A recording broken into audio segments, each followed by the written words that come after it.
दोस्तों, क्या आपको पता है कि सिर्फ ईरान, यमन ही नहीं, कतर भी खड़ा है फिलिस्तीन के साथ। पूरी खबर क्या है जानने के लिए बने रहिए इस वीडियो के अंत तक।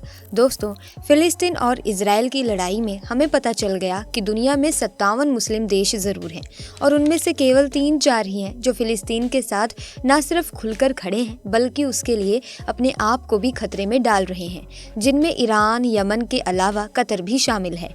दोस्तों, कतर किसी भी मामले में दुबई या सऊदी अरब से कमजोर नहीं है, बल्कि उनके बड़े बड़े इंटरनेशनल इवेंट्स को होस्ट कर रहा है, चाहे फीफा वर्ल्ड कप 2022 हो या फिर जिनेवा मोटर शो 2023। ये सभी इवेंट्स यूरोपियन कंट्री से दोस्ती के बाद ही इन्हें मिल पाते हैं। फिर भी इन इवेंट्स को खोने के डर के बिना फिलिस्तीन के लिए इन्हीं यूरोपियन कंट्रीज के खिलाफ खुलकर खड़ा है कतर। एक तरफ जहां सऊदी अरब में इस जंग के दौरान भी रियाद फेस्टिवल और दुबई में भी बहुत सारे कॉन्सर्ट्स और फेस्टिवल चल रहे थे, वहीं कतर ने इस जंग के दौरान गाजा के सपोर्ट में अपना नेशनल डे सेलिब्रेशन भी कैंसिल कर दिया।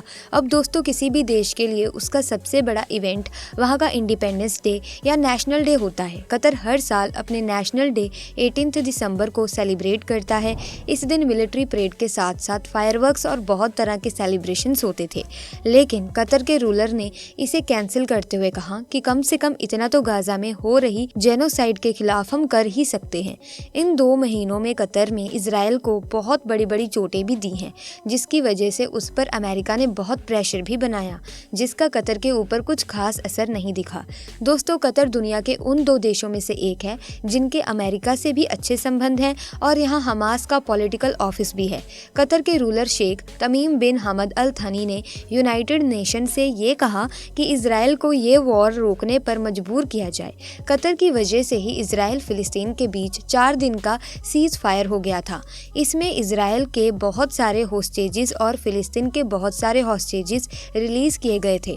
साथ में वहां पर खाने पीने के ट्रक्स भी पहुंच पाए थे और अब कतर का कहना है कि वो लगातार फिलिस्तीन और इजराइल के बीच परमानेंट सीज फायर के लिए काम कर रहा है।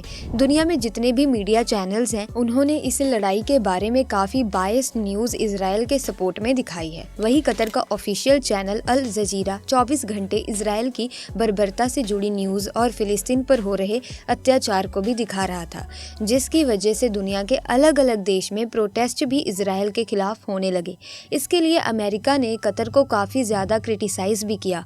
दोस्तों, कतर में जो फिलिस्तीन के लीडर्स रह रहे हैं और उनके जो ऑफिसेज वहां बने हुए हैं, उस पर भी अमेरिका ने कतर पर काफी प्रेशर बनाया कि उन्हें यहाँ से निकाला जाए और उनके ऑफिसेज को वहां पर बंद कर दिया जाए। लेकिन कतर ने डिप्लोमेसी से काम किया और अमेरिका की बात नहीं मानी। अमेरिका को भी ये बखूबी पता है कि इजराइल और फिलिस्तीन के बीच मेडिएशन का काम करके हॉस्टेजेस को छुड़वा सकता है, इसीलिए अमेरिका कतर से एकदम दूरी बनाना नहीं चाहता।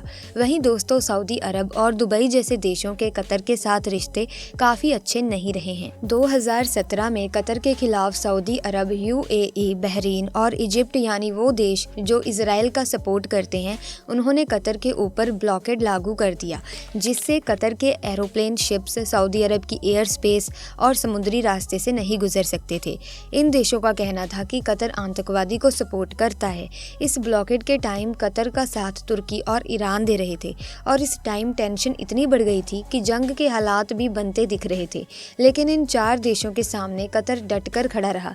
लेकिन इस ब्लॉकेड ने कतर को काफी ज्यादा ताकतवर भी बना दिया, क्योंकि तब कतर को ये लगा कि कभी भी जंग हो सकती है। इसीलिए उसने मिलिट्री में काफी ज्यादा इन्वेस्टमेंट स्टार्ट की और 4 सालों में अपने आप को बहुत पावरफुल बना लिया। अब इनके पास 74 फाइटर जेट हो चुके हैं, जो कि छोटे से कतर के लिए और वहां की बहुत कम आबादी के हिसाब से बहुत ज्यादा हैं। इसके अलावा उनके पास 64 स्पोर्ट एयरक्राफ्ट और हेलीकॉप्टर भी हैं।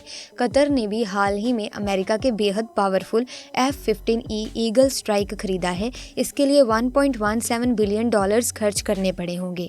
F-15E 4th generation fighter jet है, जो कि साउंड की स्पीड से 2.5 गुना तेज यानी कि 3085 किलोमीटर पर आवर की रफ्तार से उड़ सकता है। ये लगभग 60,000 फीट की ऊंचाई से दुश्मन पर हमला कर सकता है। इस फाइटर जेट में मशीन गन, बॉम्ब्स और मिसाइल्स को ले जाने की एबिलिटी है। ये एयर टू एयर और ग्राउंड टू ग्राउंड मिसाइल्स को ले जा सकता है। इस फाइटर जेट के अलावा कतर ने काफी मात्रा में अटैक हेलीकॉप्टर्स भी बाय किए हैं। उन्होंने $1 बिलियन सिर्फ ड्रोन्स पर खर्च कर दिए। कतर ने अपनी मिलिट्री के लिए गोइंग और एयरबस से लगभग $23 बिलियन की डील हेलीकॉप्टर खरीदने की है, जो कि सपोर्ट और अटैक हेलीकॉप्टर होने वाले हैं। कतर की एयर फोर्स के अलावा उनकी ग्राउंड फोर्स भी अब तक काफी ज्यादा ताकतवर हो चुकी है। इनकी ग्राउंड फोर्स के पास 8,200 armed vehicle, 58 artillery launchers, 138 main battle tanks मौजूद हैं, जिनमें से 64 जर्मनी के लेपर्ड 2 टैंक्स हैं। ये काफी ताकतवर जर्मन टैंक बहुत महंगा भी होता है। इसकी एक यूनिट की कीमत $15 मिलियन होती है। इन लेपर्ड टैंक्स को खरीदने के लिए कतर ने लगभग $1 बिलियन खर्च किए होंगे। ये टैंक 70 किलोमीटर पर आवर की स्पीड से चल सकते हैं और एक बार में 339 किलोमीटर का सफर तय कर सकते हैं। इसमें 120 mm की स्मूथ गन लगाई जा सकती है, जिससे एंटी टैंक मिसाइल से लेकर बहुत खतरनाक चीजें फायर की जा सकती हैं। जिसमें जर्मन एंटी टैंक मिसाइल लगाकर जब लॉन्च की जाती है तो वो 1 फीट मोटी स्टील की परत में भी छेद कर सकती है। इजराइल के बड़े दुश्मनों से एक कतर गल्फ में अपनी नेवी को जल्द ही इजराइल से भी ज्यादा ताकतवर बना सकता है, क्योंकि 2020 में कतर ने इटली की वारशिप मैन्युफैक्चरिंग कंपनी फिनकैंटियर के साथ मिलकर एडवांस एयरक्राफ्ट करियर और सबमरीन पर काम शुरू किया है, जो फिलहाल इजराइल नहीं चाहता कि कतर को मिल पाए। $5 बिलियन की ये डील अगर कंप्लीट हो गई तो जल्द ही कतर मिडिल ईस्ट का पहला देश बन जाएगा जिसके पास अपना एयरक्राफ्ट करियर होगा, क्योंकि इजराइल के पास भी एयरक्राफ्ट करियर नहीं है। इन 4 सालों में जब दुबई सऊदी ने कतर के ऊपर इतने ज्यादा सैंक्शंस लगाए, तब उसका समुद्री रास्ता और जमीनी रास्ता बंद कर दिया। तो ये कतर के लिए बहुत अच्छा साबित हो गया, क्योंकि इस दौरान इसकी ताकत अपने पड़ोसी देशों से भी ज्यादा बढ़ गई। और पिछले कुछ सालों में कतर ने अपनी पॉलिटिक्स इतनी अच्छी तरीके से की है कि यूरोपियन कंट्रीज और मुस्लिम देशों के लिए ये बहुत इंपॉर्टेंट देश बन गया है। छोटा सा कतर होने के बावजूद बड़े बड़े देशों के बीच ये समझौते करवा रहा है। पिछले कई सालों से अफगानिस्तान में हर कुछ दिनों में आतंकवादी हमले और एयर स्ट्राइक में बहुत से लोगों की जान जाती थी, लेकिन कतर ने अमेरिका और तालिबान के बीच समझौता करवाकर इन चीजों को खत्म करवा दिया। अभी हाल ही में कतर ने ईरान और अमेरिका के बीच छोटा सा समझौता करवाया था, जिसकी बदौलत कुछ ईरानी कैदियों को अमेरिका ने छोड़ा था तो कुछ अमेरिकन को ईरान ने छोड़ा था। इसीलिए कतर मिडिल ईस्ट का की प्लेयर बनकर उभरा है, जो खुद भी ताकतवर है और दूसरे ताकतवर देश के बीच समझौते भी करवा रहा है। अमेरिका इजराइल के किसी भी देश के प्रेशर में आए बिना न सिर्फ गाजा में करोड़ों डॉलर्स की मदद कर सकता है और खाना भेज रहा है, बल्कि उनके लिए आवाज भी उठा रहा है। और दोस्तों, 2022 में जो फीफा वर्ल्ड कप को कतर होस्ट कर रहा था, तो अगर किसी इजराइल के नागरिक को यहाँ पर आना होता था तो उसे अपने टिकट पर इजराइल सिलेक्ट करने का ऑप्शन नहीं मिलता था। ऑक्युपाइड टेरिटरी सिलेक्ट करने के बाद ही उन्हें टिकट दिया जाता था। ऐसा करके कतर ये दिखा रहा था कि तुम जिस कंट्री में रहते हो वो असल में फिलिस्तीन का इलाका है। अब दोस्तों, अगर इस विषय पर थोड़ी और चर्चा करें तो देखा जाए तो अरब प्रायद्वीप कतर की जमीनी सीमा सऊदी अरब से लगती है। इसके साथ ही ये द्वीपीय देश बहरीन और संयुक्त अरब अमीरात के भी करीब है। फारस की खाड़ी में इसकी सीमा ईरान से लगती है और यहीं पर प्राकृतिक गैस के इसके विशाल भंडार हैं। कतर अमेरिका के डेलावेयर राज्य से आकार में दोगुना है। करीब 29 लाख लोगों की इसकी आबादी का ज्यादातर हिस्सा पूर्वी तट पर मौजूद राजधानी दोहा के पास ही रहता है। बुनियादी रूप से कतर समतल और गर्मियों में इसका तापमान 40 डिग्री के ऊपर चला जाता है और अब तो ह्यूमिडिटी भी काफी ज्यादा रहती है।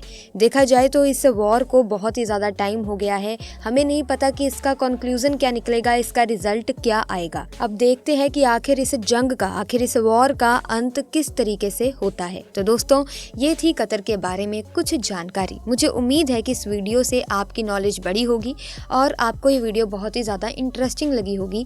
तो ऐसे में अगर हाँ, तो इस वीडियो को लाइक करें, शेयर करें, चैनल को सब्सक्राइब कर दें और बेल आइकन को प्रेस करना ना भूलें, ताकि नए वीडियोस की अपडेट आपको मिलती रहे। जल्दी मुलाकात होगी एक नई वीडियो में नई जानकारी के साथ। तब तक के लिए दीजिए इजाजत। Thanks for watching.